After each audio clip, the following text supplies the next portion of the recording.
Sejarah Satrio Piningit yang asli.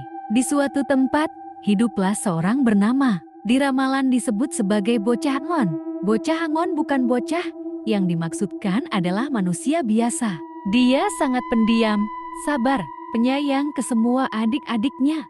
Tidak punya teman, tidak suka berkumpul ramai-ramai bersama orang bahkan tetangganya. Dia tidak suka menyapa orang, tapi jika ada yang menyapa dia juga menjawab. Karena bagi dia, orang tua lah yang harus menyapa dia, bukan orang muda menyapa orang tua. Karena orang tua adalah sebagai contoh teladan, bukan orang muda yang jadi contoh teladan orang tua. Tidak ada manusia yang terlahir sudah memakai pakaian sendiri.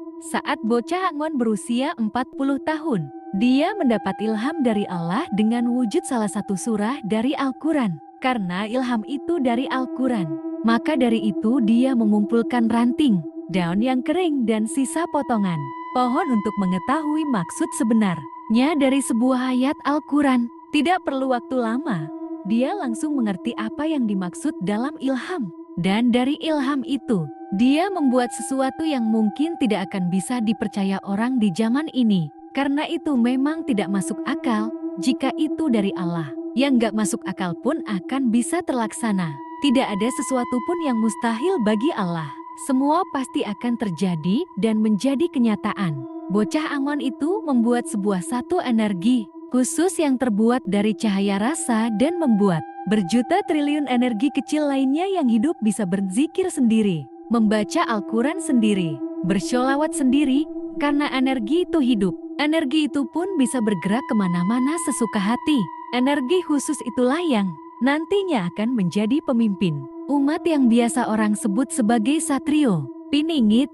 Dan sekarang energi itu masih disembunyikan di Lebak Kawen, tempat yang aman, tidak bisa ditemukan manusia. Bukan di dunia manusia, bukan pula di dunia goib. Energi kecil akan membantu, energi khusus untuk menghidupkan seluruh manusia.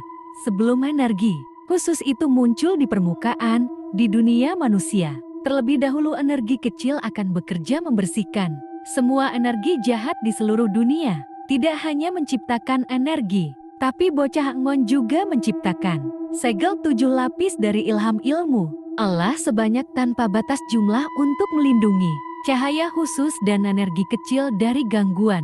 Karena energi itu masih baru dibuat, jadi masih belum cukup kuat. Segel itu nantinya juga bisa dipakai untuk menyegel dunia manusia di seluruh dunia. Dan Indonesia adalah pusat segala segel agar manusia menjadi lebih baik. Sesudah dunia dibersihkan, barulah energi khusus itu dilepaskan ke dunia.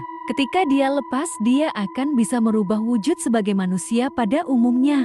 Juga bisa masuk atau mencari wadah manusia yang sudah bersih sebelumnya, pastinya masuk ke manusia. Pilihan atau tidak masuk ke manusia, sebab masuk ke dalam diri manusia itu juga resiko. Jika dia masuk ke manusia seluruhnya, dampak manusia itu akan kehilangan jati dirinya. Tidak mengenal ibunya lagi, tidak mengenal pacarnya. Kalau masuknya hanya setengah juga resiko. Dia akan ingat siapa mantannya dulu. Jadi agar dia bisa bebas, dia harus membuat wujud manusia sendiri tanpa harus masuk ke tubuh manusia lain. Saat dia sudah menjadi wujud manusia dan berada di dunia manusia, dia akan menjadi biasa orang sebut sebagai Ratu Adil. Tapi nama Bocah Angon, Satrio Piningit dan Ratu Adil adalah nama sebutan semua orang, bukan nama asli dari dirinya yang sejati.